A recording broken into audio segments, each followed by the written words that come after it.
En el pregrado con Blue Jean. No, mira, hubo una vez que Diego y yo vimos virología juntos. Y Diego se lanzó una presentación espectacular acerca de HIV, porque nosotros le pedimos, eso lo habíamos mencionado en otros capítulos, hola muchachos, ahorita hacemos la introducción Ya formal. vamos pa' hecho. Ajá. Hicimos le dijimos a la profesora Laura que nosotros íbamos a hacer los seminarios. Y ella lo que tenía era que evaluarlos. Ajá. Y sale Diego y se lanza una vaina de HIV espectacular con la presentación en PowerPoint, casi que giraba el virus. Y la profe que, no. ¿No? Y la cara de Diego y que, ¿ya va qué? Y todos y que, ¿ya va qué?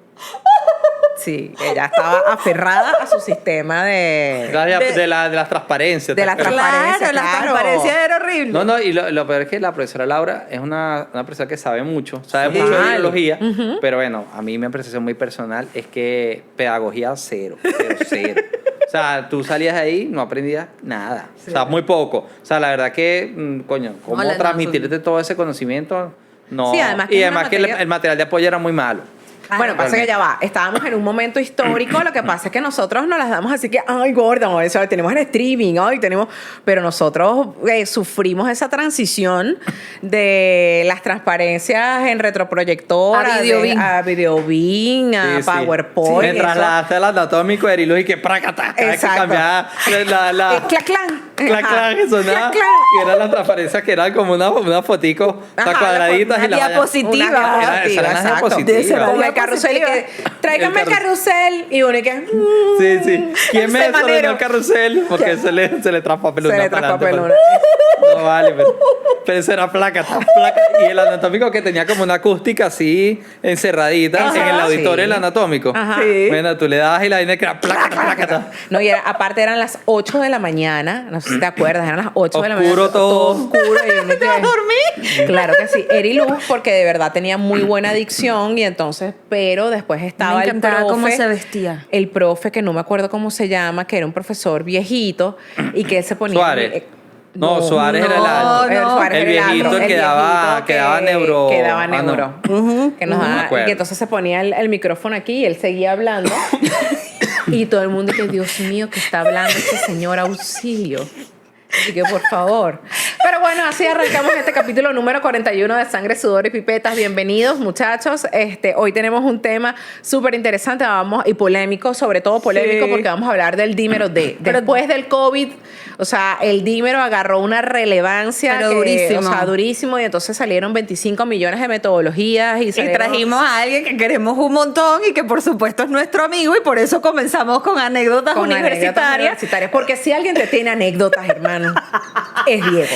Sí, bueno, unas que otras, ¿no? No, ya lo hemos mencionado en otro, pero como él no ve, no lo sabe. Tus anécdotas de pasantía.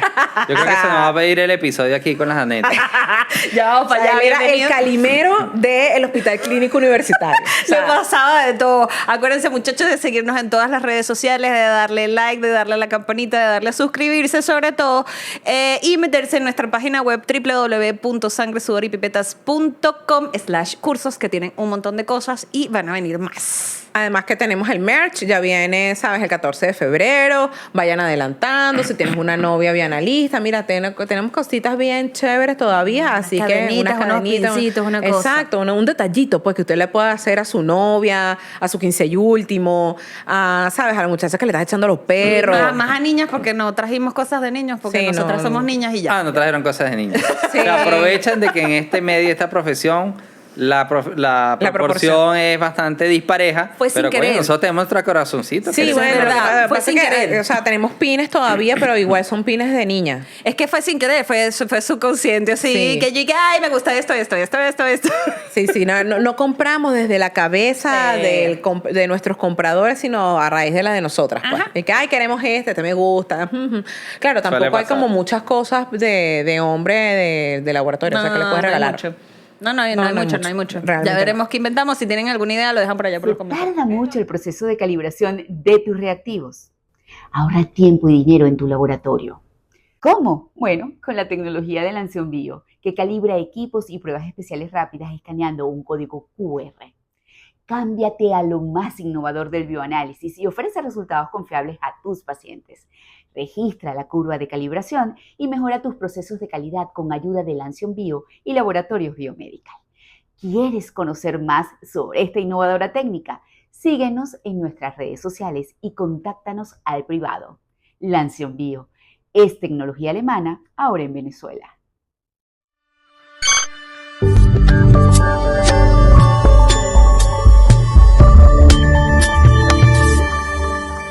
Entonces, bueno, como les estábamos comentando, estamos con el licenciado Diego Higuera, ¿ok? Él es licenciado en bioanálisis, egresado de la Universidad Central de Venezuela.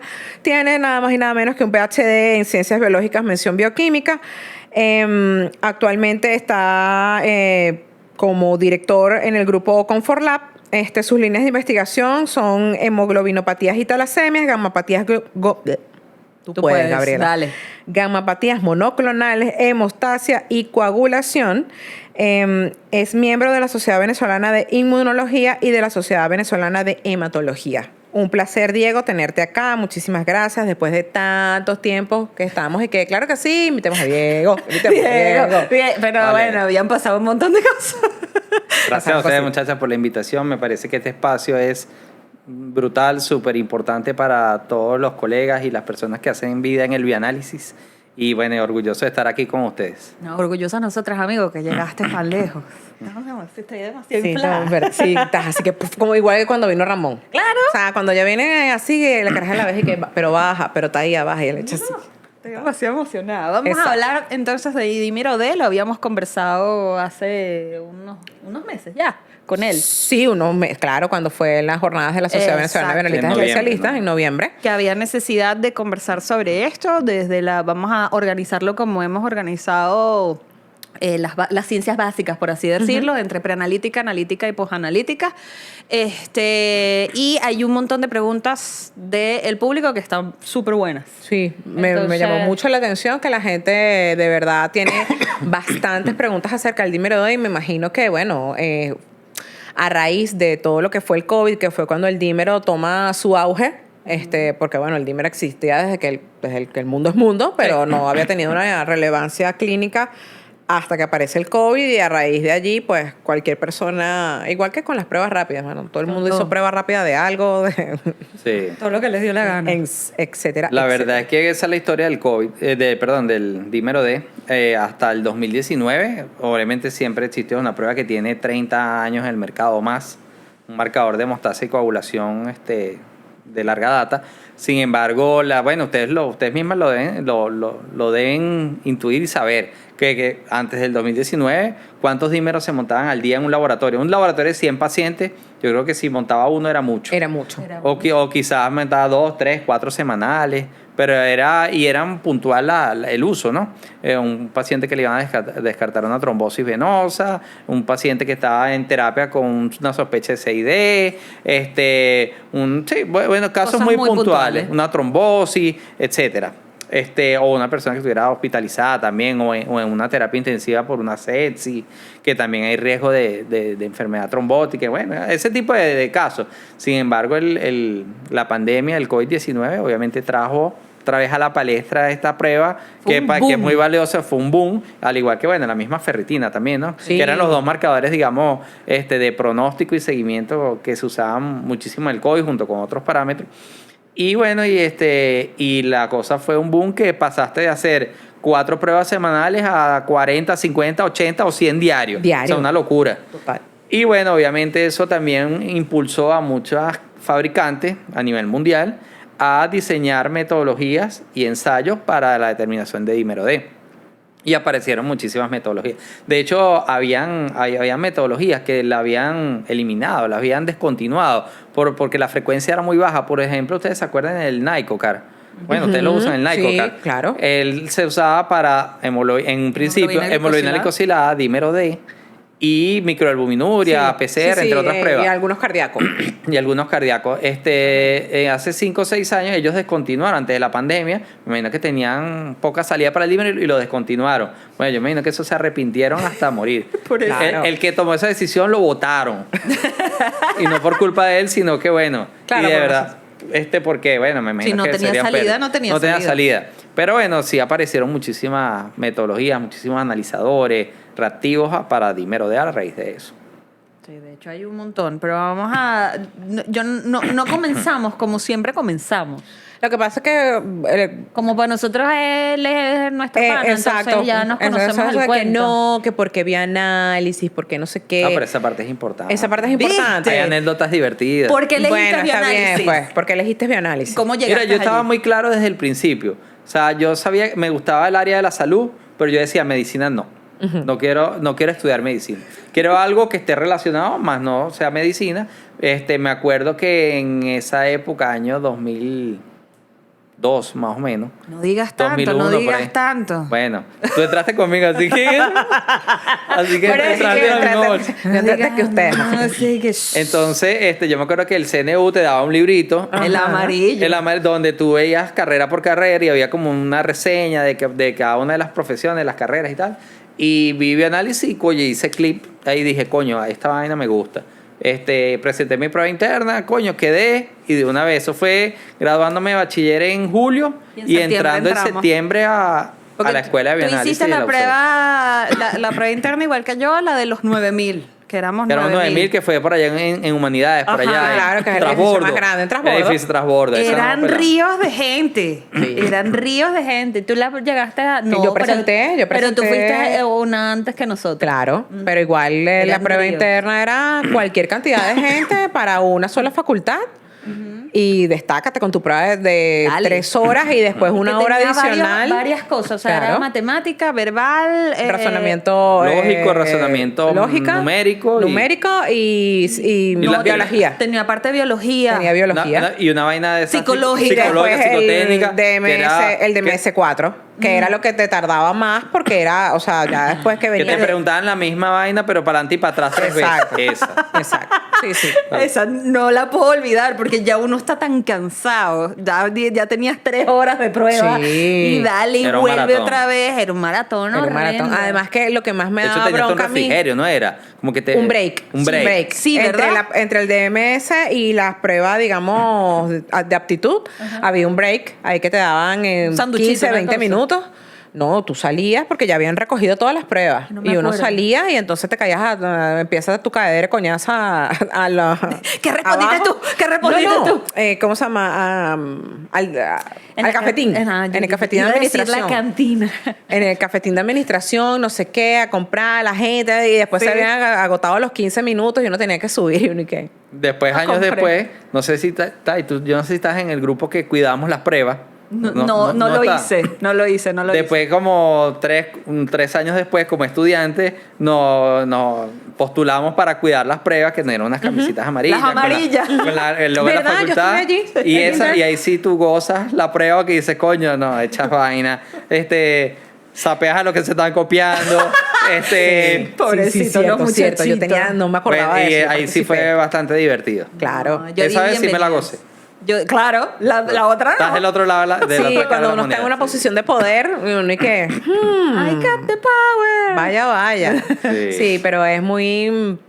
Sí, es divertido. No, te es voy a negar, bonito, muy es bonito. divertido, sobre todo ver, o sea, porque uno cuando joven no empatizas mucho, vamos a estar claros. Ah, no. O sea, eso eres ahorita es que una una ñoña. se está jugando y que no, porque la empatía no. Cuando uno está en la universidad, está en su fase más ñoña. total. Y entonces veías a los muchachos así que parecían unos conejitos y uno y que... Sí. Pobre No vas a niño. Y que tú no tienes el temple. No va a suceder. Lo siento. Lo siento, no Suerte lo vas para a la lograr. próxima. Exacto. Qué rata. Sí, siga participando. Pero entonces tú quedaste en julio igual que yo y entramos en septiembre pollísimos. Exacto, sí. Que Yo nos dieron tenía una inducción en el anatómico. 18 años. Yo, para ver si había cumplido, yo no sé si creo que 18. Yo tenía 17. O 17, 18.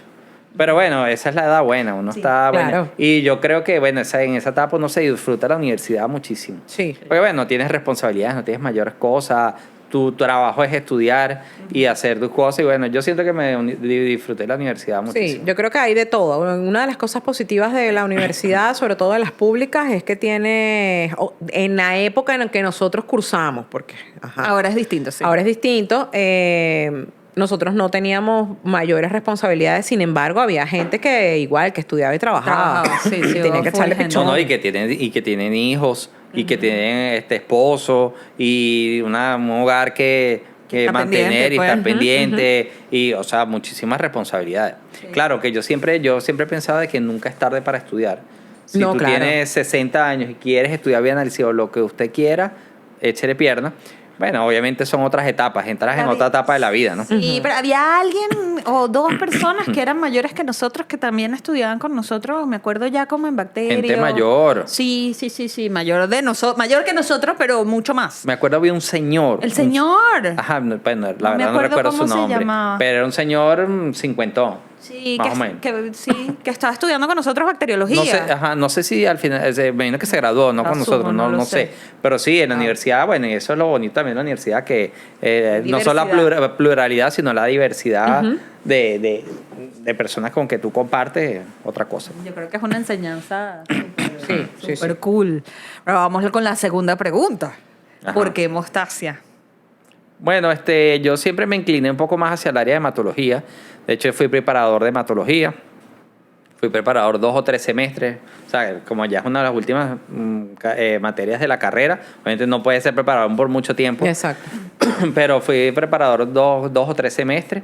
Y bueno, luego saliendito de la universidad, yo entré, bueno, yo me acuerdo, yo me gradué en abril y en mayo, un mes, empecé a trabajar en el Banco Municipal de Sangre. Ahí, bueno, ahí también trabajé en el Banco Municipal. Pero yo entré después. Tú entraste un poquito después. Porque tú te graduaste en abril, yo me gradué en diciembre. Y yo, exacto, exactamente. Y yo entré a trabajar. En teoría empecé a hacer una suplencia de una colega que se llama Adriana Meléndez, que le tengo mucho cariño, que era la que estaba encargada en ese momento del laboratorio de hemoglobinopatías y talasemias. Ok. Y luego yo le hice eran varias vacaciones, no, era un permiso por un posgrado. Ella estaba haciendo un posgrado de inmunología. ¿Lo Creo estás que haciendo aquí, en España? ¿No? no, creo que aquí en el Instituto de Inmunología, Ok. si mal no recuerdo. Si alguien sabe, lo dejan para allá. Y entonces, bueno, la cubrí unos meses. Luego ella terminó su posgrado, unos meses, un año. Y ella cuando regresó al Banco de Sangre dijo, mira, yo me sentía chévere aquí, pero como yo estoy trabajando en el área de inmunología, yo prefiero cambiarme a otro departamento. Y se cambió a inmunohematología, que queda en el sótano del Banco Municipal. Y entonces, bueno, quedé yo ahí. Era yo el que estaba allí, no había más nadie. Y yo, bueno, a mí me gustaba. Yo, bueno, yo me voy a quedar aquí. Y me quedé allí trabajando con la doctora Oli, que en paz descanse. Y bueno, todo el equipo del Banco Municipal de Sangre. Y bueno, me fui formando. Primero hice un diplomado que era online en una universidad argentina, la Universidad de Rosario. Era un diplomado de biología molecular y de hematología. Y bueno, y luego en el 2011 entré en el IBI. Y hice el posgrado. Y a pesar de que es un posgrado en bioquímica, donde ves mucha bioquímica, yo me especialicé en hematología. O sea, hice mi tesis doctoral con pacientes drepanocíticos en hematología, que era algo que yo estudiaba hemoglobinopatías. Y bueno, estudié muchos cambios en pacientes drepanocíticos, tanto moleculares, genéticos, como bioquímicos. Y también de la parte de cómo afecta la parte hemostática, cómo se afecta en la drepanocitosis. Y bueno, y realmente mi posgrado y mi tutora de tesis era una doctora que se llama Belsi Guerrero, también le tengo mucho cariño, que era la directora del laboratorio de hemostasis y trombosis ahí en el Instituto de Medicina Experimental del IBI. Entonces, bueno, ahí me especialicé un poco en el área de coagulación y trabajé con muchas técnicas y con mucha profundidad en el área de hemostasis. Entre eso, bueno, el dímero D, pues, que lo estudiamos en pacientes drepanocíticos, cómo habían cambios cuando hay crisis, etcétera. Que ya vamos a ir para allá. Sí, exacto. Ya vamos a ir para allá. Voy a hacer 2 preguntas. Ok. La primera, porque es que íbamos a cambiar el formato, pero con Diego no puedo. Que es alguna anécdota que te haya pasado en tus pasantías. En mis pasantías. En las pasantías hay muchas anécdotas. A ver. Ya Gabriela había contado una tuya. Conté Bueno, dos. hay una. ¿Contaste 2? Hay una que contó Gabriela que realmente no fue en las pasantías, fue en un viaje que hicimos con el grupo de frontera, el GEFAP, que era, bueno, Ajá. creo que ya, no sé si está funcionando en este momento, en su momento es el grupo de frontera de la UCB, que era un grupo muy bonito porque armaban, digamos, expediciones o viajes multidisciplinarios donde nos trasladábamos a zonas remotas, muy remotas del país, y hacíamos tipo jornadas, estábamos 2 semanas en una región muy remota del país y hacíamos jornadas médicas donde íbamos todas las profesiones, iba odontología, iba medicina, nutrición, bioanálisis, etcétera. Entonces, bueno, yo fui a un viaje en Táchira, en la frontera, unos pueblos fronterizos, pero muy en la frontera, con el grupo de frontera. Bueno, la verdad que fue una experiencia brutal. Claro. O sea, que si todavía eso está funcionando, yo le recomendaría a cualquier estudiante, chamo, vete. No lo piense. O sea, es una experiencia que te va a quedar para toda la vida. De hecho, todavía gente que conocí en ese viaje todavía son mis amigos, nutricionistas, odontólogos, obviamente, bueno, bioanalistas, médicos, etcétera. Y bueno, en ese viaje recuerdo que nuestra bioanalista graduada, porque éramos 8 estudiantes y una bioanalista graduada. Okay. Nuestra bioanalista era Danielita, okay. Daniela Pagavino, una gran amiga también. Bueno, que era igual o peor de bochinchera que nosotros, ¿no? Entonces, bueno, de verdad que era un grupo súper chévere. Y bueno, en una de esas jornadas, en un pueblito, pero bueno, era gente de verdad muy del campo, ¿no? Llega una señora, estábamos atendiendo y teníamos bastante pacientes, ¿no? Porque era gratuito para la comunidad.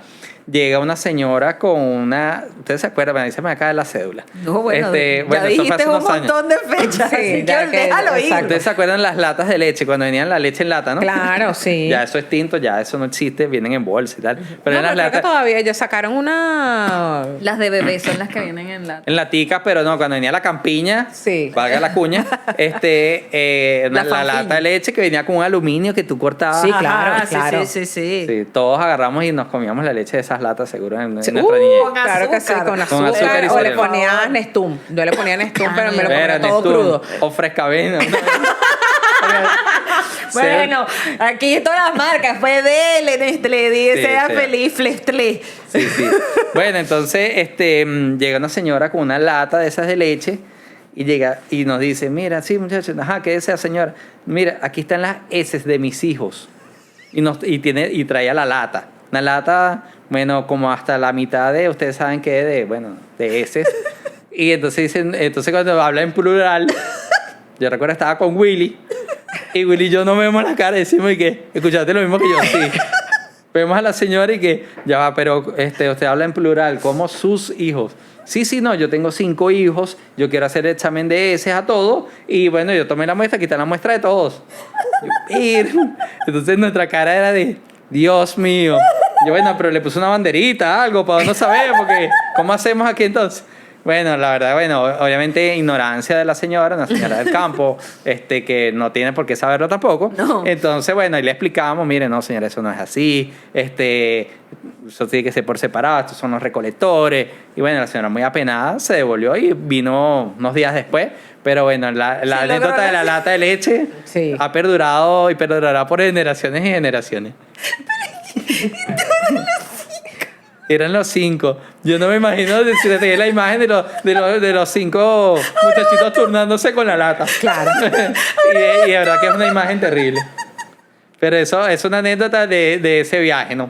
Pero bueno, en las pasantías también tenemos otras recuerdo pasante. Yo no sé, las pasantías cambiaron muchísimo durante los años. Yo me acuerdo que en mi época, yo las pasantías como tal urbanas las hice fue en el Hospital Vargas. Que el Hospital Vargas, que le tenemos mucho cariño. Después trabajé ahí un tiempito también en el turno nocturno con la licenciada Sol de Bello, que era una mamá. Total. Si nos puede ver, saludos desde aquí. Creo que está en España. Me acuerdo, uno hacía guardias hasta nocturnas. Nosotros nos ponían a hacer guardias nocturnas. A mí no me tocó. Yo fui una después que tú. Y entonces nosotros como pasantes, cada 5 noches, hermano, su guardia. Uh-huh. Y ahí en el laboratorio, tal cual de emergencia, y bueno, en un hospital de ese tamaño, grande. Eso era, batalla y kung fu, podía llegar a cualquier cosa extraña, loca que se te pueda ocurrir. La verdad era toda una experiencia, ¿no? Y una noche, estaba yo de guardia con un asistente de laboratorio, bueno, las bienelistas estaban descansando, y entonces llaman para tomar una muestra en las salas. Entonces, bueno, si ustedes conocen el hospital, saben que es como una casa vieja, tienes 2 pisos si acaso, y más que todo son pasillos largos y oscuros y un poquito tenebrosos de noche. Sí, hablamos del fantasma de ahí también. Sí, bueno, los gatos, de repente se te cruzan gatos, vainas, ¿sabes? Una vaina loca. Y entonces, como a las 3 de la mañana, la asistente de mi siempre me llamaron para tomar unas muestras de la sala. Bueno, tú eres el hombre de la guardia, ¿no? Bueno, soy el hombre de la guardia, ¿para dónde? Yo mismo soy. Bueno, vamos a tomarlo, yo mismo soy, yo voy contigo y tal. Todo valiente, ¿no? Machote y vaina. Bueno, me voy a tomar las muestras. Y tú sabes que tú entras al hospital, está la estatua de José María Vargas, y hay 4 entradas. Sí. Bueno, está ahí, tú trabajaste en el banco y conoces muy bien el Vargas también. Entonces, está la de la entrada, la entrada trasera, donde está el cafetín, Sí. y tienes 2 de los lados, que son las alas. salas y salas, las 2 alas. Una va, creo que de la sala 1 a la 10 y la otra va de la 11 a la 26. Resulta que eran 2 boletas y una era como en la sala 9 y la otra en la 15. O sea, eran las 2 alas. Llegamos al medio de la estatua y la asistente me dice, bueno, Diego, hasta aquí llegamos juntos. ¿Cuál quieres? Y yo, bueno, no sé, dame una. Me da una en la sala 9, una vaina así. Entonces la caraja se va para el otro lado y me deja a mí solo 3 de la mañana. Yo, mierda. Bueno, me voy a mi sala, empiezo a caminar esa vaina oscura. Y Zula. Sola, empecé a escuchar vaina. De mierda. Yo no creo mucho en lo sobrenatural, bueno, lo respeto, pero oye, era difícil, ¿no? Bueno, no solo que tuvo, bueno, cosas que pasan en los hospitales, no sé cómo estar ahorita. Lo primero, coño, me tropiezo con una vaina, una persona durmiendo en un cartón así en el pasillo, la vaina oscura y lo tropiezo, coño, se para recho, me jala un pie, verga. Yo, coño. Y con la No, chorrea disculpa. encima. Y yo así con las que te conté aquí. Se me atraviesa un gato negro, yo, ay, chamo. Cuando veo la boleta era en la última sala. Yo, coño, me tiene que tocar justamente la última. La última. Bueno, llegué a la sala, llego así, toda vaina oscura hacia adentro. Hay como 20 camas, 10 de cada lado. Yo digo, no, joder, yo voy a prender la luz aquí. Ahí yo desperté a todo el mundo. Me supo a culo. importa. Yo agarré, prendí, era como una brequera y yo prendí toda esa vaina. Prendí toda la sala, todo el mundo se despertó. Yo no me acuerdo del nombre, fulano de tal. Veo una manito que se levanta por ahí en una cama. Ah, bueno, no tomé esa muestra, pero no, como en 2 segundos. Y salí esmachetado de esa sala. No dices, buenas noches. Bueno, buenas noches. Volví a apagar un poco de luces y llego a la mitad de la estatua y no está la cara. Yo, ay, coño. ¿Y dónde está esta mujer ahora? Pues veo que viene allá a lo lejos, yo haciéndole señas. Vámonos de aquí. No se me ocurrió más bajar a tomar muestra ahí. Yo cuando no me acostaba, no tengo sueño. Que yo Más no nunca. estoy, yo no soy el macho de esta guardia. No. Es que déjalo así. Yo sufro de no sé. De noctufolia. Sí, una vez así como que no, yo no. Yo no. Tráeme la muestra, yo Sí, de vale, verdad. pero toda una experiencia. Pero ahora, bueno, sé que ya no hacen guardias por lo menos pasantes, ¿no? Pero en esa época nosotros hacíamos guardias y Ay, todo. que después, o sea, yo vine después que tú. Sí, después creo que las quitaron. ¿no? Ya yo no tuve porque tuvieron experiencias allí difíciles. Sí, no era fácil el tema de... Yo no sé si alguien se quejó, la verdad es que no lo sé. No sé. Pero a mí no me tocó. No, y de paso que las camas como para los bienalistas y los asistentes que son los de la guardia, estaban como contadas, entonces te mandaban a dormir como en un cuartico por allá, donde dormían, yo no sé, los de mantenimiento, y era una vaina más peor todavía, casi que era un catre que dormías en el piso, era terrible. Así como que ya Que ya basta. déjalo ir y que no Sí, está bien, no está bien. Sí, era Qué difícil. fuerte. Qué fuerte. Pero bueno, más o menos entre esas, más o menos esa era la... Pero es que yo estoy casi segura que fue contigo que le tomaste la muestra a un señor que le dijiste que dejara de temblar y el señor tenía Parkinson. Sí. Que esa fue la que contaste. Esa fue la, y Esa fue- también esa fue la- el señor que no tenía tenía un brazo que no te- y dame el otro brazo. No, eso fue también allá en Táchira. Era un Ah. señor que Cuenta, Chira. tenía la vena como profunda, Difícil, ajá. difícil, le pongo el torniquete, entonces le digo, no, apriete el puño, y yo veo que el señor, yo no sé, estaba un poquito distraído, y yo le veía la mano, y yo veía que no apretaba, entonces yo le insisto ya con un tono de voz un poquito más alto, bueno, señor, apriete el puño. Cuando veo, el señor no tenía dedo, tenía el toquito, entonces el señor lo siento como... O sea, el cuento empeoró. Sí, entonces y yo casi que era como el toquito de los dedos. Sí, coño, el señor como coño iba a apretar. Este el puño. cuento acaba de empeorar en proporciones apocalípticas. Y entonces yo trágame tierra, qué pena con el señor. Y yo entonces ahí fue que me di cuenta, no, señor, disculpe. Se la vamos a tomar así, no se preocupe. Así estamos bien. ¿Vieron que cuando le decimos que le pasaron cosas es porque es verdad? Sí, sí. Y la de cuento del Parkinson era que el señor, le voy a tomar la muestra y el señor le temblaba así el brazo. Coño. Entonces yo, bueno, me imagino que tiene alguna condición, ¿no? Pero el otro brazo totalmente quieto. Okay. Entonces yo dije, yo en un momento pensé, debe ser que tiene una condición en el brazo derecho. Entonces yo, bueno, coño, de verdad que se hacía complicado. Y entonces yo le digo, no, vamos a usar el otro brazo. Entonces sube y lo deja quieto y empieza con el otro muelle. Y yo digo, coño, o este es el chavo o me está jodiendo. Me está mamando gallo. Y entonces, y ahí fue donde le digo, bueno, señor. Y entonces después fue la muchacha, no, el señor tiene Parkinson. Y yo, bueno, pero entonces, ¿cómo lo deja quieto? ¿Cómo lo deja quieto cuando yo quiero? Y entonces después... Claro. Pero bueno, me imagino que era algo que no podía controlar. Claramente. Cero. Claramente, pero bueno, también fue una anécdota. Sí, yo lo que siempre recuerdo era que él llegaba a la escuela con una cara de trágame tierra. O sea, siempre tenía un cuento. O sea, Diego, no puede ser tan salado. De verdad, no sí. se puede ser tan salado en la vida. Pobrecito, amigo. Pero bueno, ahora sí vamos a entrar en materia. Nos falta una última pregunta, que es un caso que te haya marcado. Que tú dices, coño, o sea, qué buen caso, bien sea por el reto intelectual, porque es un cacho. Exacto, porque fue un cacho para ti que yo no lo vi venir. No se la puse. Bueno, por lo menos en el laboratorio de hemoglobinas anormales, a veces tenemos bastantes cachos, porque, bueno, ya quizás eso no fue cuando las pasantías, sino ya mucho más adelante, ya en el ejercicio profesional, porque muchas veces, bueno, sabemos que no es materia hoy de las hemoglobinas anormales, pero los genes de la hemoglobina se heredan de padres a hijos, ¿no? Autosómico dominante. Entonces, si tú tienes una hemoglobina normal, ya sea hemoglobina S, C, D, E, F, lo que sea, bueno, F no, que F es la fetal y todos tenemos, pero cualquier variante de hemoglobina tiene que ser que la heredaste de alguno de tus progenitores, ya sea mamá o papá, igual cuando la talasemia. Entonces nos ha ocurrido algunos cachos que tenemos alguna variante, alguna hemoglobina normal, pero cuando hacemos el estudio familiar, oye, hay un progenitor que no lo tiene. Entonces ahí es donde empezamos. Vamos a ver si es que no estamos haciendo el diagnóstico como es, a través de los métodos que tenemos no logramos verlo detectarlo en alguno de los progenitores, o aquí hay gato encerrado. Exacto. Y muchas veces nos ha pasado que hay gato encerrado.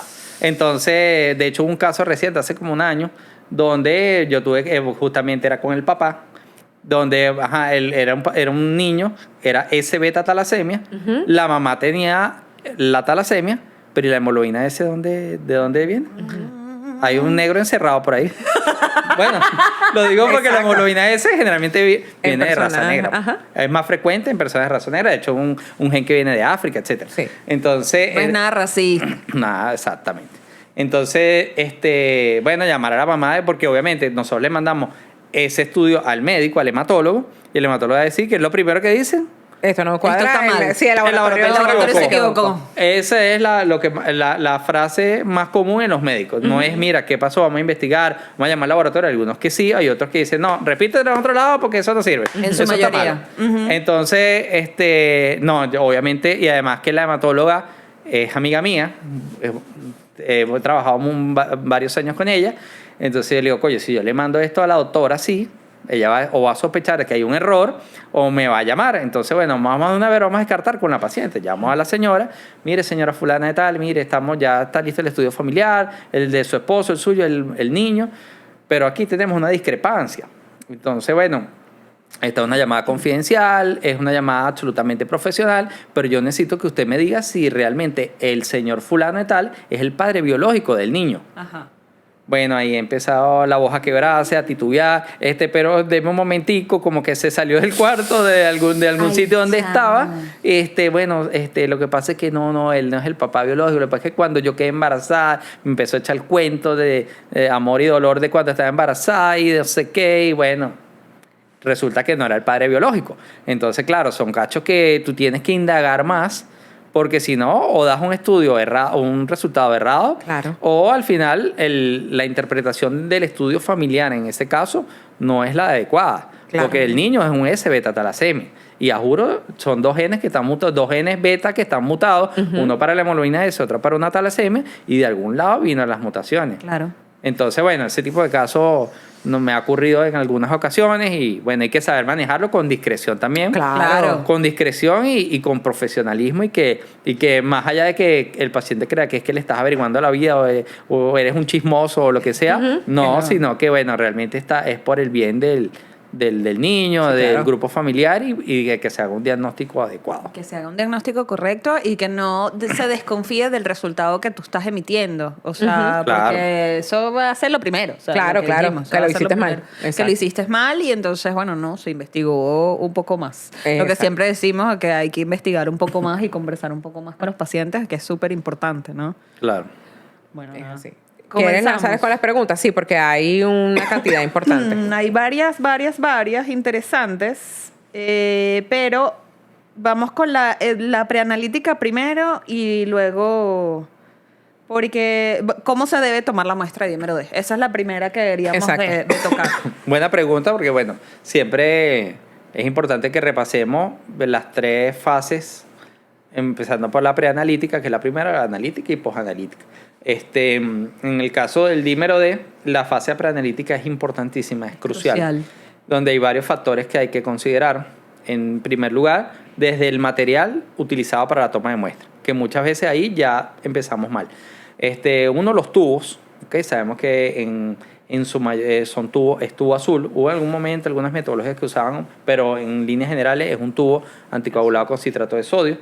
Es importante que sea el 3.2%. Eso lo hablé yo en las jornadas científicas, porque hay muchos tubos en el mercado que o no dicen o son 3.8%. Y 3.8 no es el adecuado para el dímero D, ni para las pruebas de coagulación en general. O sea, se pueden utilizar, pero si el paciente es anticoagulado ya no te sirve. Si para el dímero la ISTH, que es la Sociedad Internacional de Trombosis y Hemostasia, recomienda es 3.8. 3.2, disculpe. 3.2. Entonces es importante que el tubo sea 3.2. Obviamente tener muy claro hasta dónde se tiene que llenar. Hasta la rayita, como dice Marijó, hasta la rayita. Hasta la rayita, que el mezclado sea el adecuado, etcétera. Eso por esa parte. El uso del torniquete, igual que para todas las pruebas de coagulación, no debe ser más de 1 minuto. Sin embargo, aunque el dímero D, dentro de todas las pruebas de hemostasia, donde está PT, PTT, fibrinógeno, etcétera, todas las pruebas de hemostasia, el dímero D es como el más noble, el que menos se altera por las variables preanalíticas. ¿Eso por qué? Porque el dímero D es el último eslabón de la cadena. Ok. O sea, en el sistema hemostático primero hay la lesión vascular, primero se activa el sistema plaquetario, se agregan, se adhieren, se agregan los granos. Eso sirve de superficie de anclaje para que se active la hemostasia secundaria, los factores de coagulación, todo lo que ya sabemos. La cascada completa. Toda la cascada, se forma el coágulo de fibrina, se estabiliza con el factor 13 y luego viene el sistema fibrinolítico, que por ahí es que viene el dímero D. O sea, viene el sistema fibrinolítico, se activa la plasmina, se rompen todos esos enlaces de la fibrina y se generan los productos de degradación de la fibrina, entre los cuales tenemos el dímero D. Fíjense que para que se altere el dímero D tiene que pasar todo el proceso hemostático. Entonces, como que por eso es que el que menos se afecta, porque bueno, para que realmente aumente los valores de dímero D, tiene que haber una serie de estimulación y que active toda la hemostasia hasta el producto de degradación de la fibrina, que es el dímero D. O sea, por eso es como el más noble, que menos se afecta. Se afecta mucho más rápido el PTE, el PTT, sí, claro, el mismo fibrino, etc. Pero el dímero D es el que menos. El dímero D es el que menos se afecta. Pero igual se recomienda que el torniquete no esté para las pruebas de coagulación, se dice que menos de 1 minuto. El dímero D aguanta un poco más. De hecho, la literatura dice que hasta 2 minutos. Okay. Pero no más de 2 minutos del torniquete. O sea, no es que le vas a poner el torniquete y te vas a poner a revisar de arriba abajo el brazo y no que se te pase el tiempo, no. Por otro lado, para el dímero D puedes usar todos los sistemas al vacío, que a veces para algunas pruebas de coagulación no se recomienda. O sea, la Vacutainer, los SCAL, sí se pueden usar. Lo otro ya es el transporte y el almacenamiento de la muestra. O sea, una vez que tomas la muestra, bueno, con el tiempo adecuado del torniquete, usando el material adecuado, según el orden de llenado de los tubos, debería ser el primero. Ajá. Ahora se dice, por un momento se decía que primero era el rojo o el amarillo y después ahorita es el primer tubo que se debe tomar, es el tubo tapa azul. Y bueno, una vez que sea tomada, lo que sí dice la literatura, que para el dímero D debe centrifugarse la muestra en menos de 1 hora. O sea, ojo con esas muestras que se toman a domicilio, ojo con esas jornadas, que la muestra está paseando por allí. Mire, si usted está haciendo pruebas a domicilio, está haciendo una jornada, llévese su centrífuga y centrifugue su muestra antes de la primera hora. Después que ya el plasma es separado, sí puede estar hasta 4 horas para ser procesado.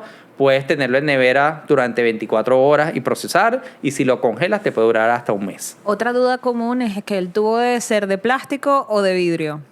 Vidrio siliconado o plástico.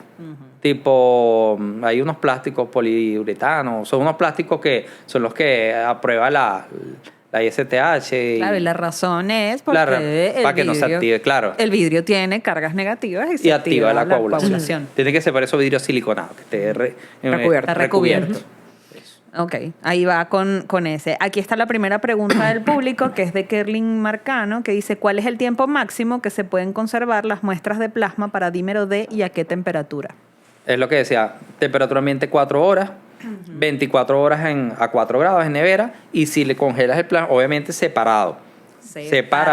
Nada del paquete globular. Y una vez que es congelado, sí puede hasta 1 mes, habla la literatura. Congelado a menos 70. Menos 70, porque menos no 70. es cualquier exacto, congelado. No es cualquier congelador, exacto. Porque es importante saber. Los menos 70 son los que están... Es la temperatura adecuada para conservarla por ese tiempo. Justamente. Eso ya por la parte de preanalítica ya estaríamos listos. Porque bueno, Marijo... Bueno, lo otro que es importante en la preanalítica son los interferentes. Ok. Que yo sé que a veces nosotros bienalistas somos la piedrita en el zapato de las enfermeras y de los médicos. Miren, más cuando trabajan en hospitales, que bueno, a veces hay muchísimo personal. ¿Por qué me devuelven la muestra? ¿Por qué me devuelven la muestra? Porque el tubo azul no llegó a la rayita. Por eso te lo estoy devolviendo. Exacto. Porque vino hemolizada. Ya sabemos que la hemólisis es un interferente para todas las pruebas de coagulación, incluyendo el dímero D. Se habla de que cuando la hemólisis es muy ligera, para dímero D puede ser tolerada, pero muy ligera. De hecho, la literatura dice menos de 3 gramos decilitros de hemoglobina. Lo que pasa es que, bueno, para saberlo tendrías que agarrar ese plasma, pasarlo por el equipo de patología, ver cuánta hemoglobina tiene y si tiene menos de 3 gramos, la acepta. Si no, la rechaza. Entonces, para tú no arriesgarte, plasma hemolizado... Es rapidez, vuélvelo a tomar. O sea, es rapidez. Es porque si no tendrías que centrifugarla, separarla, pasarla por el equipo. O sea... Total. Claro, a veces yo sé que es fastidioso, sobre todo en esos hospitales donde a lo mejor toman la muestra en el hospital, tienen que salir del hospital y trasladarse a un laboratorio privado a hacer el estudio.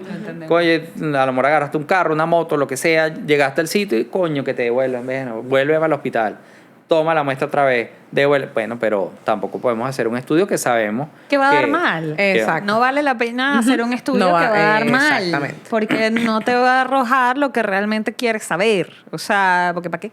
O el resultado que te da, se te va a poner la gran nota de que el plasma está hemolizada y el médico va a tener que decir, vamos a volverlo a hacer porque no sé si el valor que me está dando es por la hemólisis o porque realmente es la condición del paciente. Entonces, pierdes el tiempo, pierdes el dinero, pierdes toda la muestra. Entonces, lo ideal es tomar una nueva muestra.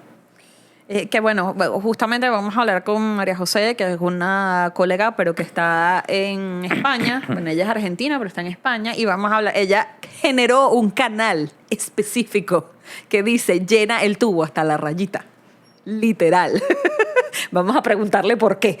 Pero eso es sumamente importante. Y ella pregunta, ¿cuánto es estable un dímero D para ampliación? Yo me imagino que es con la parte de PCR. Amiga, te sientes súper mal. Sí, amiga. Estoy que... Perdón, muchachos, de verdad que no me estoy sintiendo bien. Bueno, pero no, ya vamos a descansar. No, ¿cómo que vamos a descansar? Hay que responder preguntas. Mira, bueno, para ampliación realmente no sé exactamente a qué se refiere. No sé si una ampliación de un estudio molecular, de un estudio más complejo. Debe ser un estudio molecular. Y no solo la determinación de dímero D. Bueno, ahí dependería de qué tipo de estudio se refiere ella, pues. Se refiere, pero... por lo menos para dímero D es lo que hablamos. Sí, o sea, 4 horas a temperatura ambiente, 24 horas a 4 grados y menos 70 sí. Hasta que lo descongele. Pero no es que lo van a descongelar y luego lo van a volver a congelar. No, No, exacto. No. Chicos, no para que lo porfa. hagan, por favor.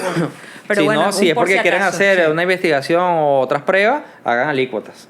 O sea, del Claro. mismo plasma, haces 2, 3, 4 alícuotas y cada vez que descontinues una alícuota, obviamente la tienes que descartar. Haces lo que vas a hacer y la descartas.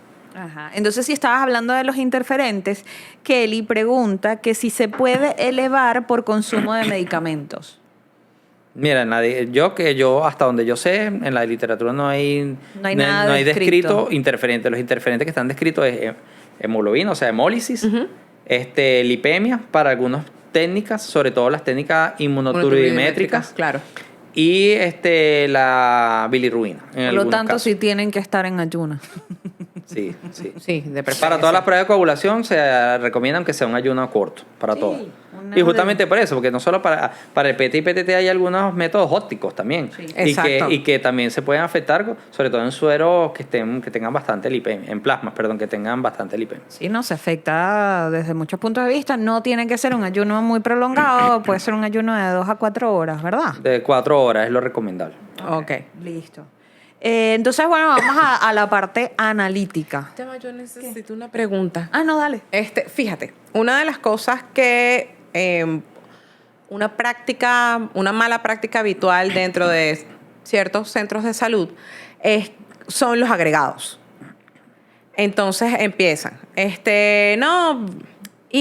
me ha pasado en un par de oportunidades que se le hizo al paciente un PT y un PTT y como a las 3, 4, 5 horas quieren que se les agregue un dímero. Agrégale. Agrégale el dímero. ¿Eso es factible? Bueno, si respetamos los tiempos, hay que ver cuál fue la hora de toma de muestra. Pasaron las 4 horas, está a temperatura ambiente en el laboratorio, que no, bueno, a menos que hayas refrigerado la gradilla, la muestra, pero generalmente 4 horas generalmente está en algún Ahí. mesón del laboratorio o en algún área del laboratorio. Si están dentro de las 4 horas, yo lo procesaría. Si ya tiene más de 4 horas, coño, lo ideal es tomar una nueva muestra. Sí, pero pasa, pues el paciente a las 2 de la tarde le hicieron PT y PTT y entra A las uno a 8 de la la guardia a noche. las 8 de la noche que anéxale el dímero. Y uno y que no, pero es que porque también es un tema de pacientes, porque a veces los pacientes que no quiero que lo vuelvan a pinchar, que no sé qué. Es y uno y que verdad, sí, pero no te voy a sacar mal un resultado porque el paciente no quiera tomarse la muestra. Sí, porque ya empieza a degradarse también. Entonces, más bien, quizás en ese caso no es tanto que se aumente, sino más bien baje. También Que no va a dar. O sea, el resultado no va a ser confiable. No va a ser lo que quieres medir. O sea, ¿para qué quieres hacer un examen si no te va a dar?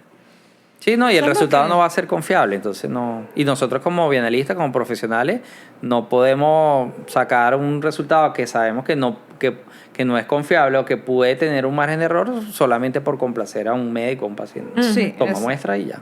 Exactamente. Entonces, bueno, nada, vamos a pasar entonces a la parte analítica. Ok. Y Dani, Dani Pagavino, pregunta, ¿qué metodología es la más específica para su determinación? Bueno, saludos a Danielita, gran amiga. Bueno, realmente la especificidad y sensibilidad varía de técnica a técnica. La especificidad no se mantiene más o menos constante. Está como por un 60-70% en la mayoría de los métodos para dímeros. Lo que más varía es la sensibilidad. El gol estándar para el dímero D sigue siendo el ELISA. Pero bueno, sabemos que el ELISA hay un parámetro que es el tiempo de respuesta o turnover, que para el caso del ELISA es muy alto. O sea, vamos hablando de que un análisis que tú sentándote apenas llegue la muestra son 2 a 4 horas que vas a tardar en dar respuesta para un dímero. Bueno, sí, porque en general uno aguanta un poquito más para que la tira, porque si te llega un solo paciente de dímero para una tira, o sea... Es que a mí me llamó mucho la atención porque de verdad, tú sabes que la ignorancia es atrevida y yo no entendía justo durante la crisis que la gente empezaba, no, que un dímero por ELISA, ¿quién tiene dímero por ELISA? Y preguntaban y yo, pero ¿para qué quieres una ELISA si tú necesitas para ayer ese resultado? resultado. Lo que pasa es eso que no cuando algo la pandemia era tanta la demanda que hubo escasez de reactivos. Sí, Pero o sea, horrendo. Yo Y llegué a también tener los 3 o precios. 4 marcas al mismo tiempo. Sí. Y ahí es donde entramos en el conflicto de la armonización y la estandarización de los métodos. Exacto. Que, bueno, todos los métodos que están, el 99% de los métodos descritos para el dímero son inmunoensayos. El ELISA es uno, Pero para mí el problema del ELISA tiene muy buena sensibilidad, especificidad. De hecho, es considerado el gol estándar, pero el tiempo de respuesta es muy largo. Luego tienes el ELFA, que el ELFA es como un ELISA, pero que mides en vez de a través de una reacción enzimática, es por una reacción fluorescente. No sé si se acuerdan, no valga la cuña, el mini Vidas. El Vidas. Sí, claro. El Vidas utilizaba ELFA como metodología. Es como un ELISA, pero como es automatizada, es un poquito más corto. El tiempo de respuesta son 35, 40 minutos. Unas tiritas así chiquiticas. Unas tiritas. Que tú colocabas la muestra en el primer pocito y después la vas pasando a los otros pocitos. Ajá. Y luego apareció la inmunoturbimetría. Bueno, lo estandarizaron durante la pandemia, en todo este desarrollo que hubo a raíz de la pandemia del dímero.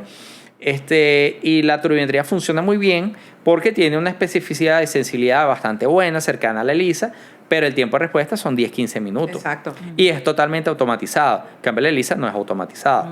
Y Bueno, hay equipos automáticos, pero son larguísimos igual. Son larguísimos, igual tienen alguna intervención del operador.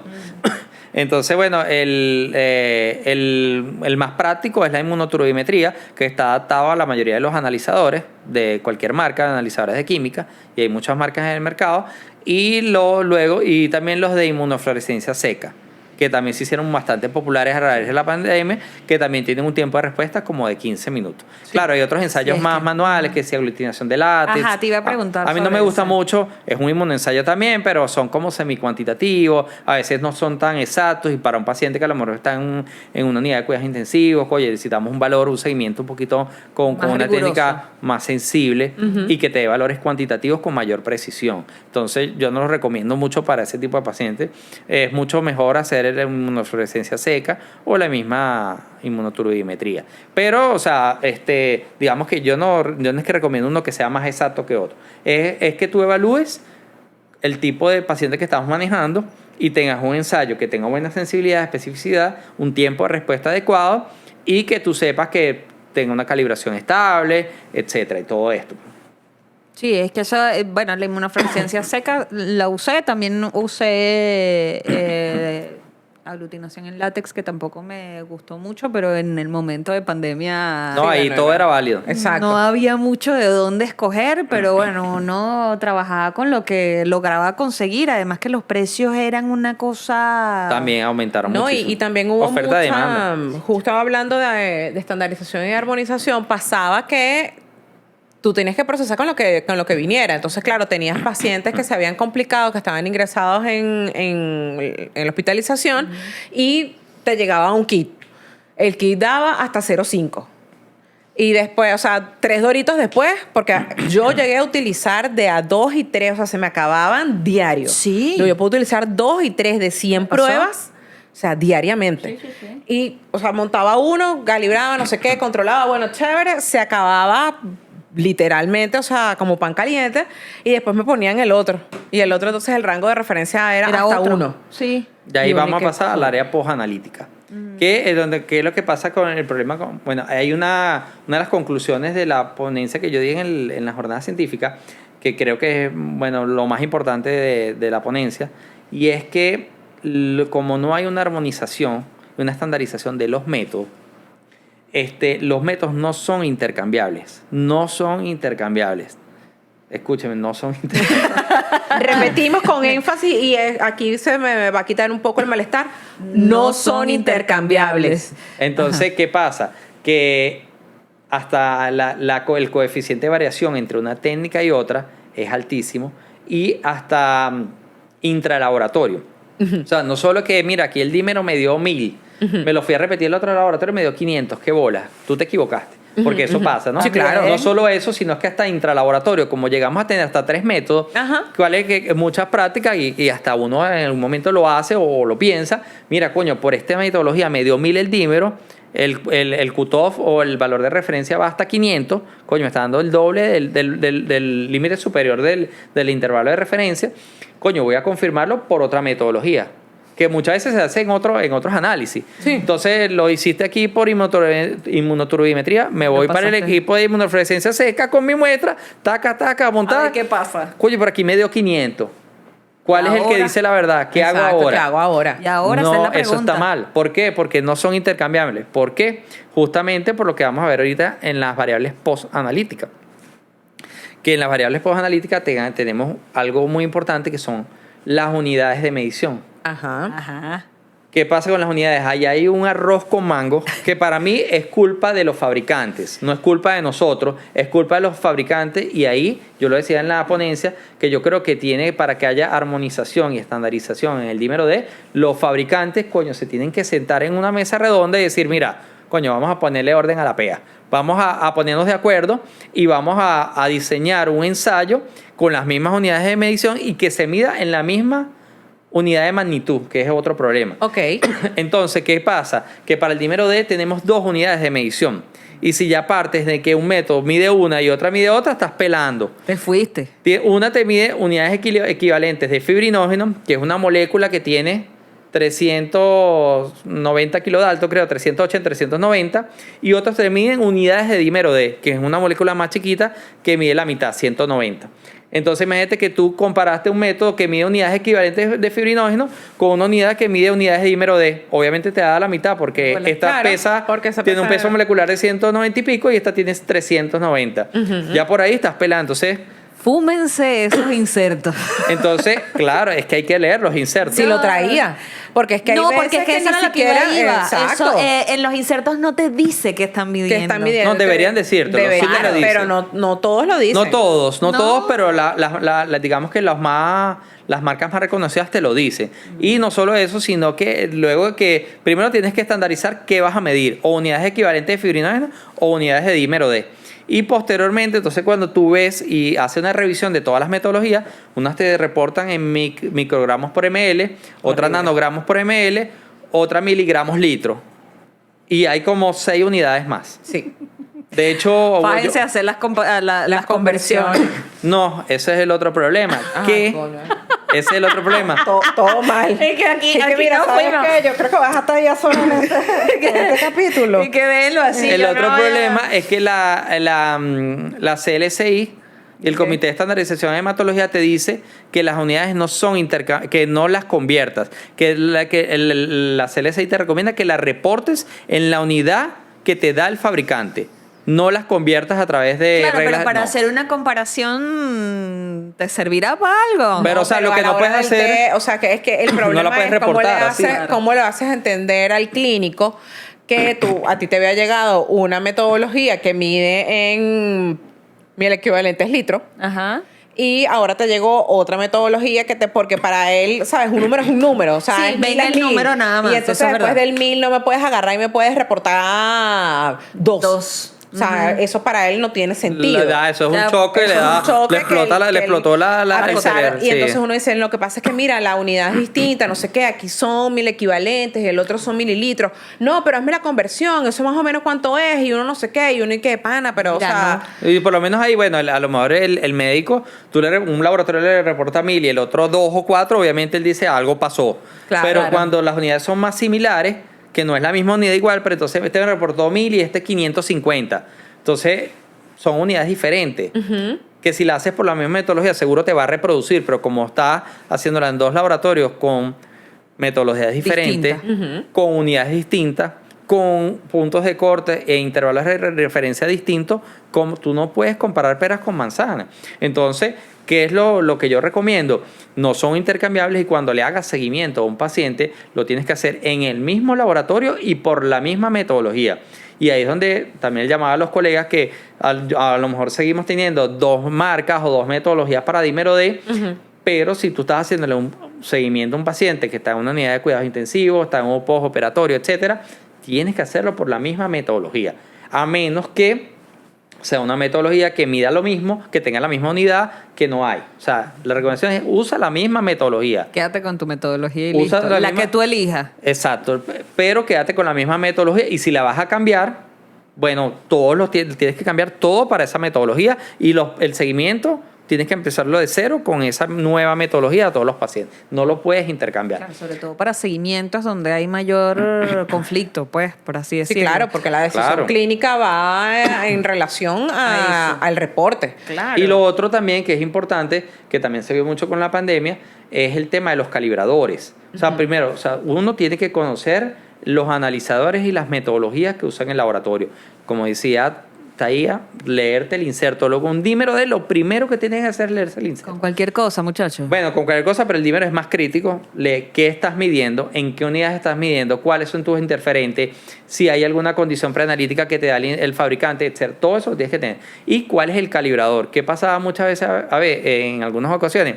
Bueno, tengo reactivo marca A de turbimetría, ¿ok? Se me acabó, ahora compré la marca B, pero vino sin calibrador. Bueno, voy a usar el calibrador del A, porque es igual, es turbimetría. Voy a usar el calibrador de A para calibrar el reactivo B.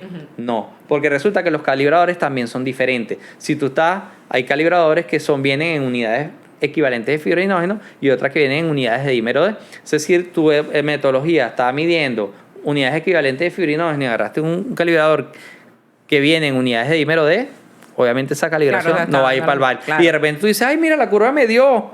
Sí, calibró. Resulta que no. Entonces, usar los materiales de calibración y control que recomienda el fabricante. Eso es importante también. Ya siento que todo el mundo está abriendo la nevera de reactivos. Sí. Solo para leer. Y que ya ¿qué es lo que estoy haciendo yo?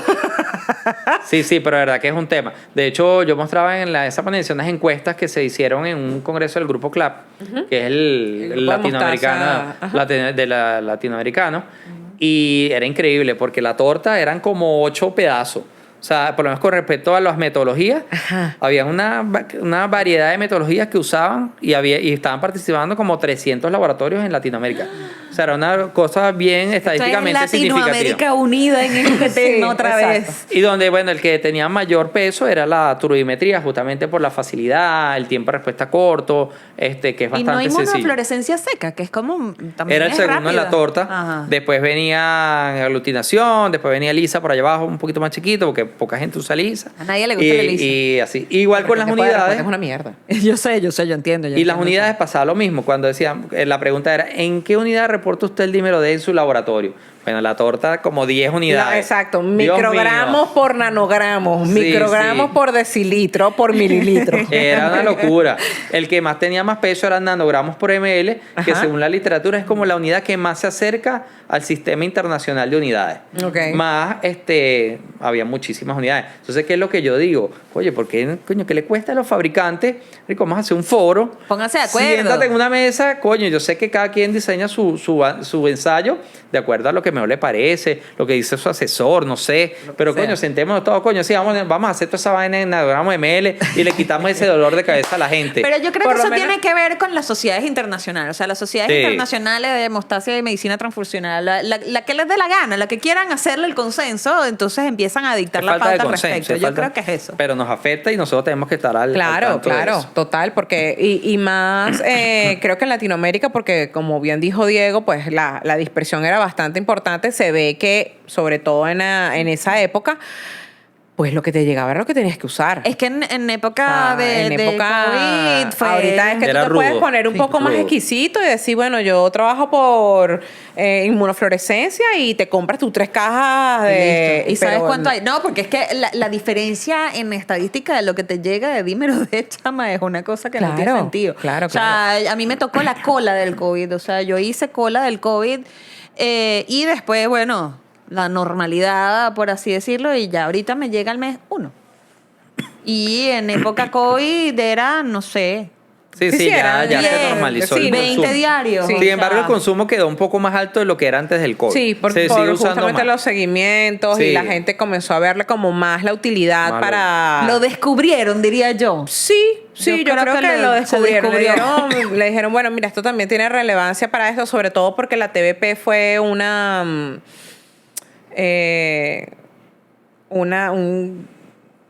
asociado al COVID, una enfermedad asociada en el síndrome post-COVID. Entonces, bueno, ahí quedaron muchas personas afectadas por esa patología y, bueno, tienes que hacerle un seguimiento. Sí, bueno, es que aquí, Norcari Rojas dice, ¿qué tan útil, ya que estamos hablando de eso, fue en el diagnóstico y control del COVID? ¿Qué tan útil? Bueno, la verdad que sí fue muy útil. Y más que todo era para el seguimiento, obviamente no diagnóstico, porque el dímero D es un parámetro inespecífico, ¿ok? pero para lo que era el seguimiento del pronóstico fue muy útil en el COVID.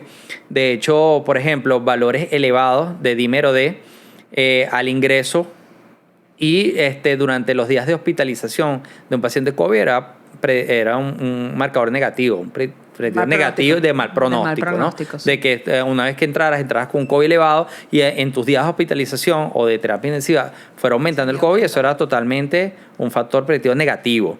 Eso entonces era como un factor pronóstico, obviamente de seguimiento. Y también lo usaron, que también se usa para otras patologías, para la toma de decisión de la terapia anticoagulante. Que ojo, eso es un poquito controvertido porque yo esa ponencia la di como un webinar para una empresa afuera, que de hecho son fabricantes, unos canadienses que son fabricantes de reactivos, ¿okay? Para dímero D. Y ellos me contactaron en parte porque, bueno, tenían dentro de sus clientes, tenían dudas con respecto al dímero, y parte de las dudas eran porque, creo que era en México, que habían unos médicos que tomaban el dímero D para ajustar la dosis de la terapia anticoagulante, que es totalmente errado. Entonces le decía, mira, no. O sea, con respecto a la terapia anticoagulante, el dímero D es un factor dentro de otros parámetros, se usa como un factor de decisión para decidir si lo suspende o continúas. Más nunca, jamás para ajustar dosis. Para ajustar dosis es el INR del tiempo de protrombina, y todos lo sabemos, la razón internacional normalizada. Sin embargo, no sé de dónde lo sacaron, y yo lo aclaraba en ese foro, en ese webinar, y también lo hablé en el congreso, que, o sea, sí tiene utilidad, pero es para la toma de decisión. De hecho, el protocolo de las TBP, la trombosis venosa profunda, generalmente cuando hacen el diagnóstico colocan terapia anticoagulante por 3 meses. Por 3 meses. Una vez que llegan los 3 meses, hacen la evaluación del paciente, toda una serie de evaluaciones. De entre esa evaluación incluye el dímero D, y el dímero D, si el dímero D normalizó, es uno de los factores de decisión para decir suspendemos y te evaluamos en 3 meses otra vez. A ver qué tal. Si el dímero D permanece aumentado, continúa la terapia anticoagulante. O sea, es un factor de decisión, pero eso es para tomar decisiones, más nunca para ajustar la dosis. ¿Ok? No, claro, eso que quede muy claro, porque bueno, en ese por si momento... acasito. Sí. Bueno, porque a veces inventan No, cositas. okay. Sí, a veces inventan. Y justamente me llamó la atención, y eran unos médicos, creo que era en México, que lo comentaron, y dije, no, jamás. Pero... No, adelante. Bueno, es una de las preguntas, pero como estamos hablando de interpretaciones clínicas, médicos, medidas, etcétera, etcétera, pasa mucho que tú tienes, en el caso del dímero, el que yo usaba con frecuencia, llega, o sea, su límite de linealidad es hasta 13. O sea, él mide hasta 13. Ajá. ¿Vale la pena hacer una dilución de ese parámetro? Bueno, eso está dentro de las variables analíticas, la linealidad, que hay que leer el inserto, saber hasta dónde es lineal tu método, y ahí también hay que seguir las instrucciones del fabricante. Si el fabricante te dice, sí, dilúyelo, lo diluyes porque no siempre es con lo mismo, agua destilada, solución salina, con cloro, no sé, con lo que se le ocurre al fabricante, chévere, usted sigue la instrucción del fabricante. Y ellos generalmente, cuando se puede diluir, te dicen hasta qué dilución. Mira, dilución hasta 1 en 4, y lo diluyes con solución salina, con agua destilada, etcétera. O a veces te traen un diluente. Específico, ¿okay? sí. Un diluente específico. Si el fabricante te dice eso, chévere. Si no te dice que hagas ninguna dilución, usted tiene que reportar mayor a... Sí, a 13 en este momento. Mayor a 13. Mayor a 13 en este momento. A 13 nanogramos, miligramos, microgramos. Sí, es que pasa con el dímero y con otras muchísimas pruebas, también con los marcadores tumorales, que llega un punto en donde, ¿sabes? O sea, la prueba, la prueba llega hasta 1000. Ajá. Un CA, por ejemplo. Sí. El CA llega hasta 1000 en ciertas metodologías. Ok. Entonces, uno les pone mayor de 1000 y el clínico se molesta.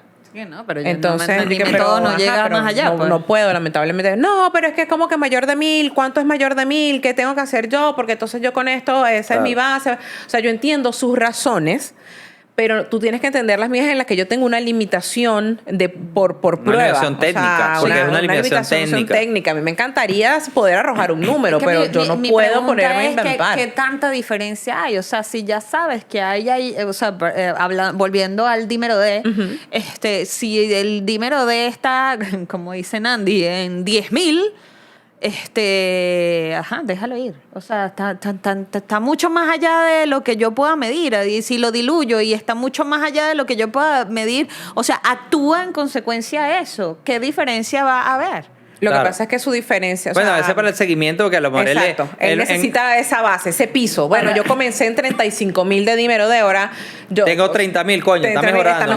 Pero está mejorando. Pero hay un riesgo asociado que creo que es un poco lo que debería difundirse entre los médicos. Volvemos que nosotros trabajamos con equipos, trabajamos con metodologías y además que cuando haces una dilución, estás metiendo un factor allí que, ¿sabes? O sea, el pipeteo de la persona, hay un factor de error. Sí. O sea, que cada vez más las casas comerciales inclusive lo hacen, tienen los equipos ya programados para automáticamente hacerlo. O sea, no quiero que tú le metas la mano a esto, yo programo el equipo y el equipo automáticamente, si está mayor a 13, él automáticamente hace una dilución. O sea, eso está así justamente previsto para que el operador tenga la menor intervención posible a la hora de hacer el ensayo. Porque entonces es que tienes muchas cosas que no dependen del ensayo per se, porque es el operador, que pueden afectar, que puedan afectar. Entonces, sí ha sucedido que una persona agarró, le reportó, ponte tú, 35,000, y agarró, se lanzó su dilución, hizo 35,000. Al día siguiente viene otra persona, hace la dilución y le da 25,000, y a la otra, y después, entonces el clínico que dice, bueno, el paciente está mejorando.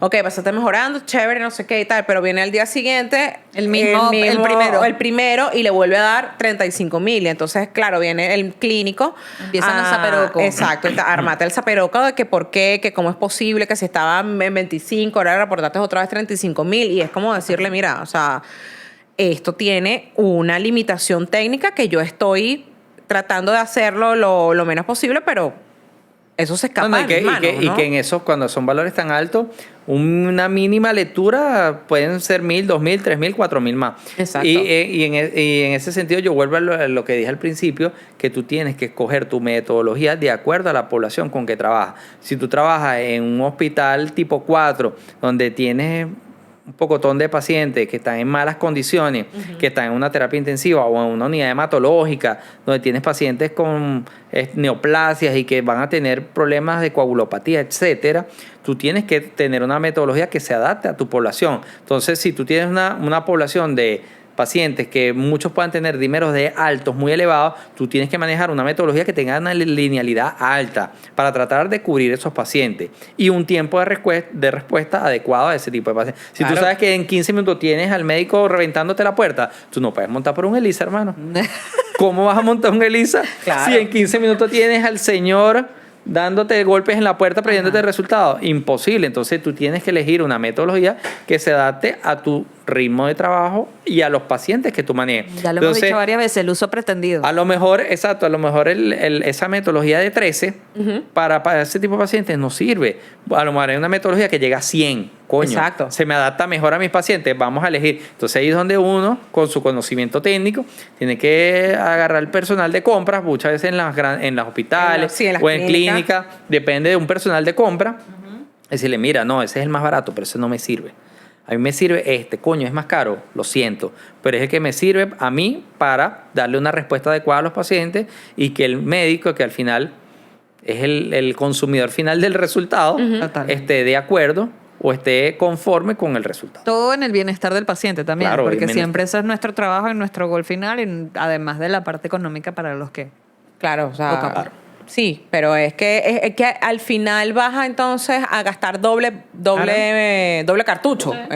Vamos a suponer que tú trabajas con un dímero por cartucho y el pana te dice, mira, yo llego hasta aquí, le puedes hacer una dilución. Oye, o sea, si tú estás trabajando con pacientes que están en su mayoría en UCI, cómprate una metodología que vas a gastar una prueba por paciente y no 2 pruebas por paciente. Va a ser hasta más rentable, porque a lo mejor el ratio es más caro, pero digamos la merma que es lo que se te va en diluciones y tal, y vuelve a calibrar, que no estoy seguro, controla, no sé qué, va a ser menos. Va a haber menos merma y el rendimiento del reactivo va a ser mejor. Claro, el rendimiento en general de todo. Claro. De todo. Entonces, la moraleja es... Comuníquense con el laboratorio. Nosotros no hacemos cosas porque es que no lo queremos hacer, ¿verdad? O sea nosotros siempre hay razones técnicas de peso para nosotros poder emitir o no un resultado.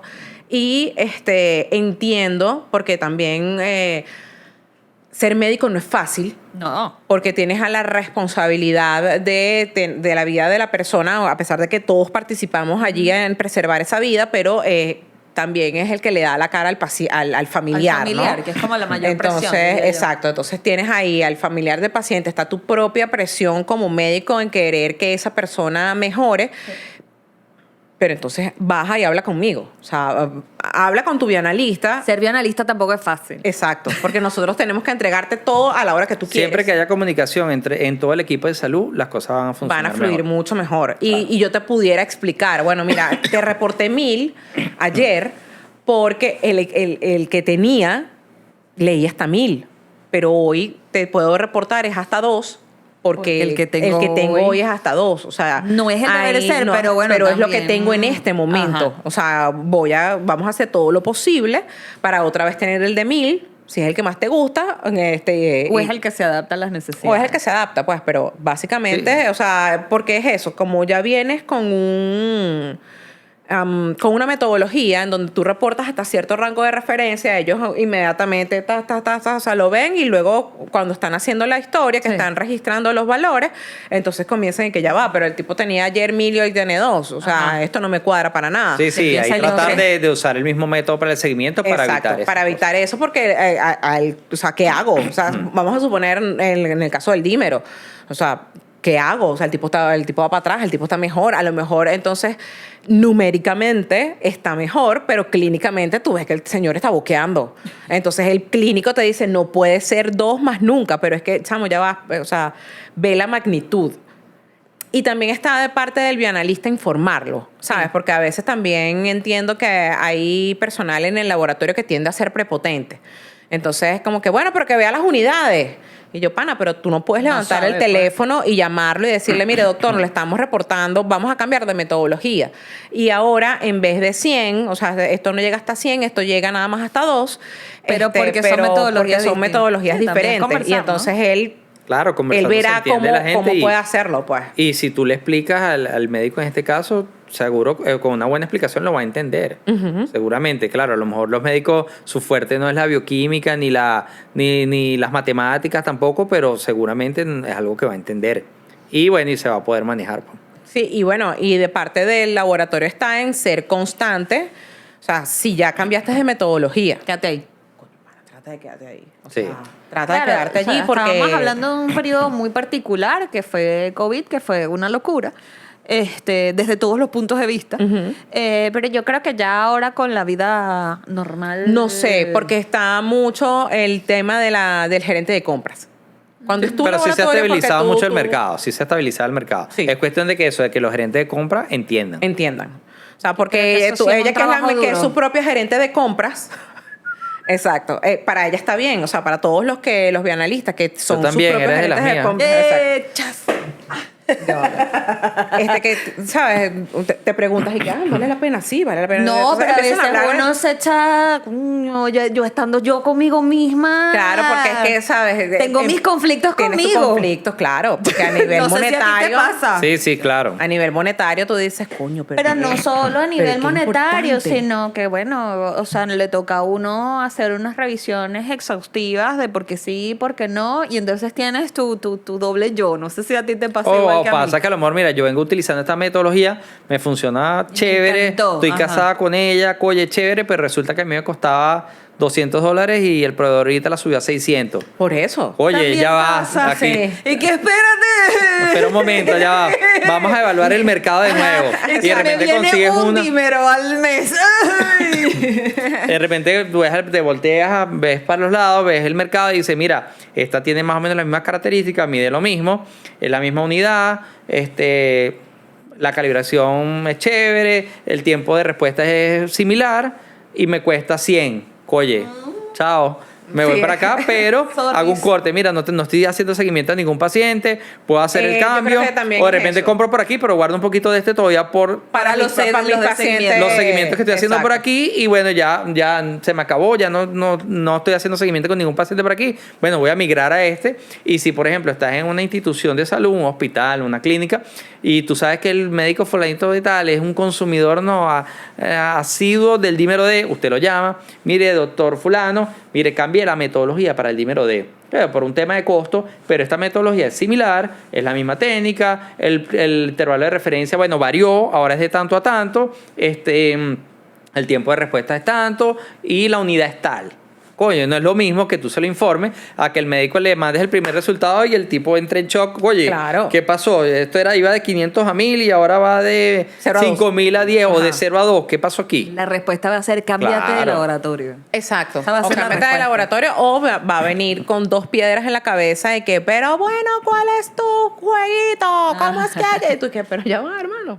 Todo va a estar bien. Bueno, Bueno, pero no siempre uno tiene y es la realidad. No, a veces uno sí tiene eso de conversar con los médicos, pero a veces no, pues. Entonces, sí, no, hay a veces que llega te llega un récipe que te dice, bueno, mira, dímelo de. Bueno, chévere, tú lo haces con tu metodología. También los pacientes hacen cositas.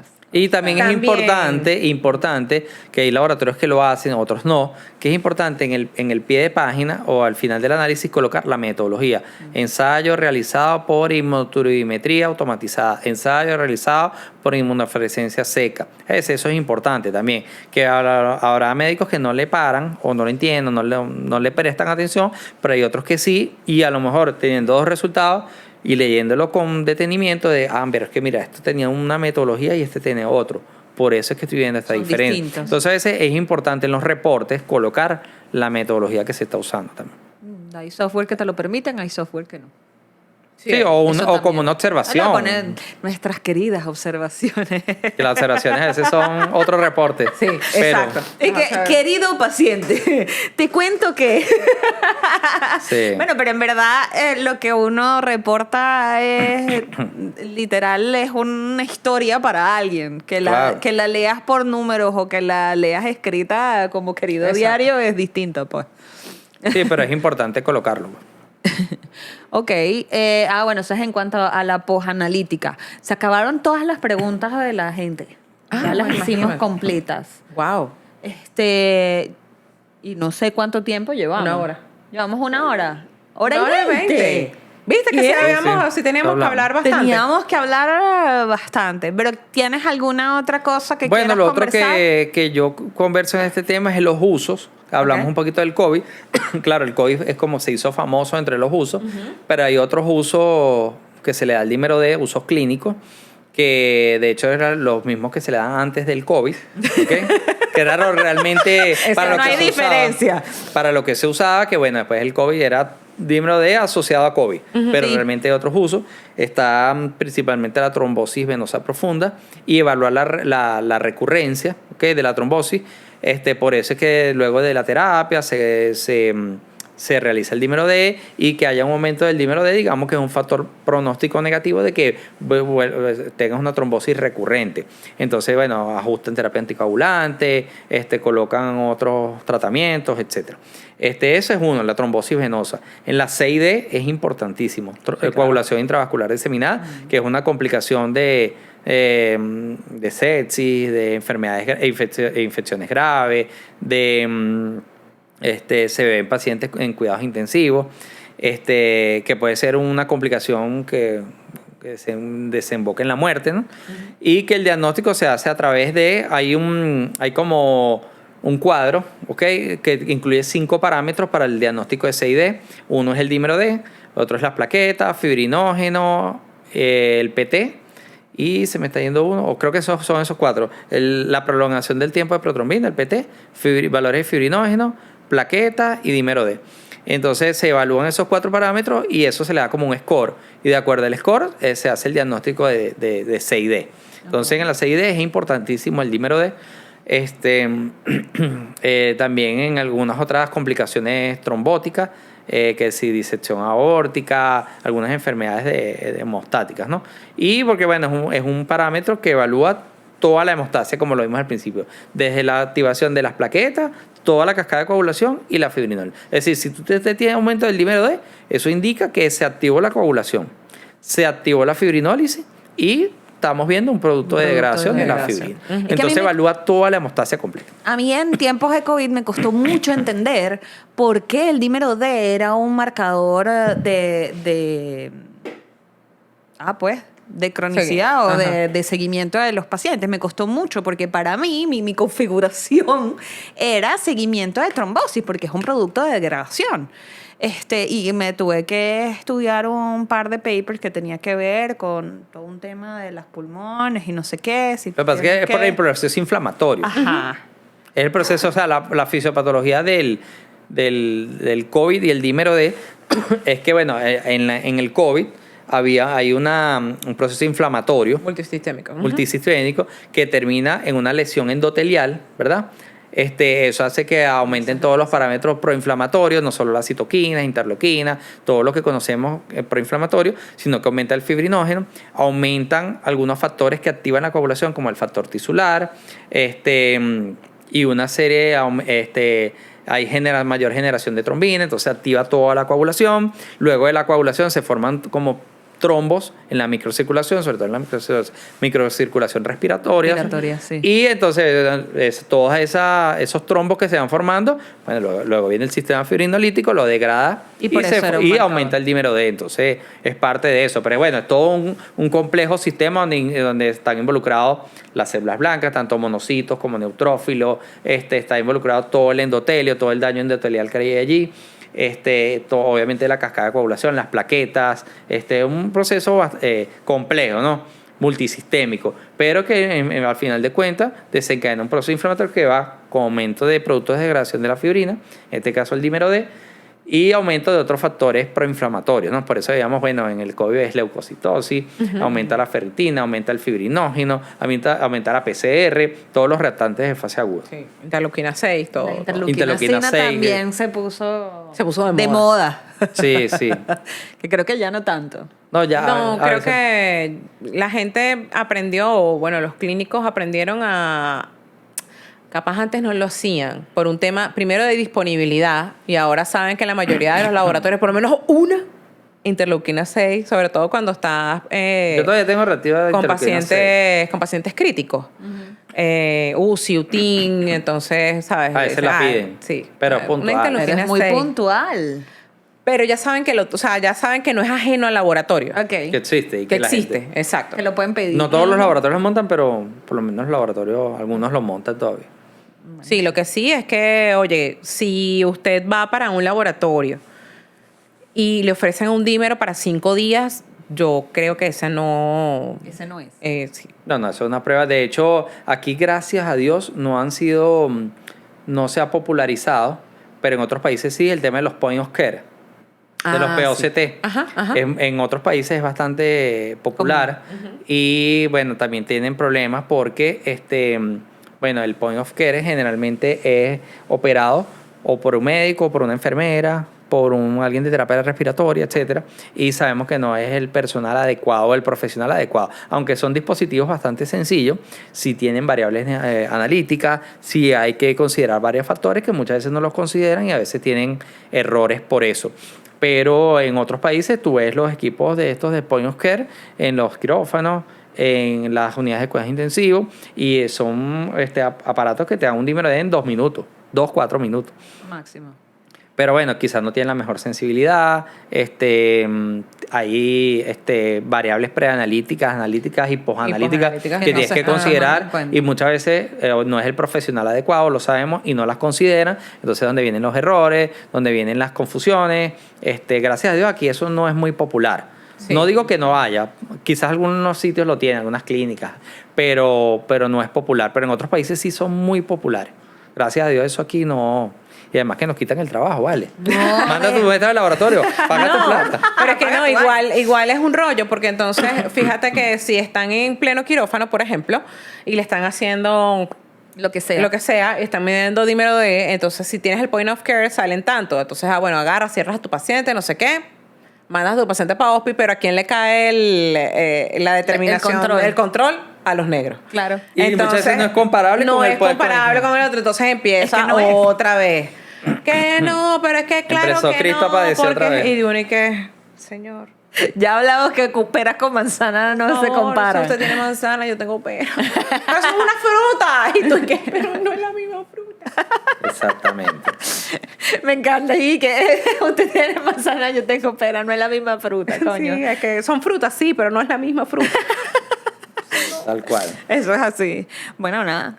Creo que abarcamos todo. Sí, bueno. Abarcamos todo lo que querías conversar. Sí, bueno, a manera de resumen, no Ajá. intercambiar los métodos, Por favor. Ajá. leer los insertos y saber qué analizador tenemos, cuál es la metodología, qué estamos midiendo, cuál es la unidad, etcétera. No hacer conversiones.